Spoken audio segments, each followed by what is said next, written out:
నమస్తే మిత్రులారా, నేను మీ శ్రీనివాస్ చౌహాన్ అడ్వకేట్.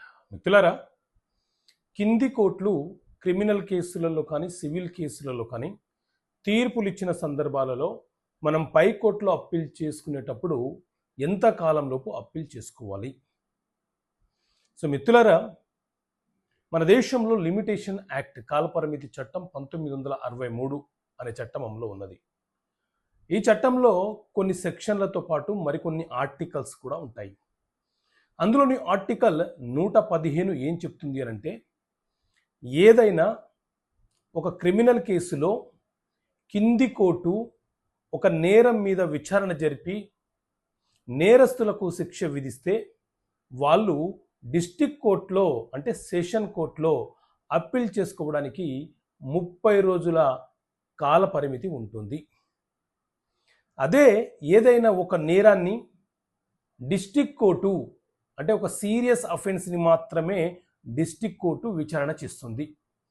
ఆ డిస్ట్రిక్ట్ కోర్టు విచారణ జరిపి నేరస్తులకు 10 సంవత్సరాల జైలు శిక్ష, జీవిత కారాగార శిక్ష లాంటి శిక్షలు విధించిన సందర్భాలలో వాళ్ళు హైకోర్టులో అప్పీల్ చేసుకోవాలనుకుంటే వాళ్లకు 60 రోజుల కాలపరిమితి మాత్రమే ఉంటుంది. ఇది క్రిమినల్ కేసు. అదే సివిల్ కేసుల విషయానికి వచ్చినప్పుడు ఇదే లిమిటేషన్ యాక్ట్లోని ఆర్టికల్ 116 ఏం చెప్తుంది అంటే, ఏదైనా ఒక జూనియర్ కోర్టు కానీ లేకపోతే సివిల్ కోర్టు ఏదైనా కింది కోర్టు ఏదైనా ఒక సివిల్ వివాదాన్ని విచారణ జరిపి తీర్పులను ఇచ్చినప్పుడు మనము డిస్ట్రిక్ట్ కోర్టులో డిస్ట్రిక్ట్ సివిల్ కోర్టులో అప్పీల్ చేసుకునే అవకాశము 30 రోజులే ఉంటుంది. ఆ 30 రోజుల లోపే మనము డిస్ట్రిక్ట్ కోర్టులో అప్పీల్ చేసుకునే వెసులుబాటు మనకు ఉంటుంది. ఏదైనా ఒక సివిల్ వివాదం మీద డిస్ట్రిక్ట్ కోర్టు విచారణ జరిపి తీర్పులను వెలువరించిన తర్వాత హైకోర్టుకి వెళ్ళాలనుకుంటే మాత్రం మనము 90 రోజుల లోపు మాత్రమే అప్పీల్ చేసుకోవాలి.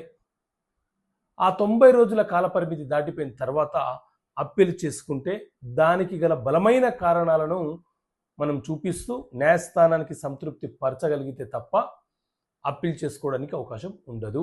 సో ఇది సివిల్ కోర్టు మరియు క్రిమినల్ కోర్టులకు సంబంధించిన అప్పీల్ విషయాలు. ఓకే మిత్రులారా, థ్యాంక్ యూ. జై హింద్.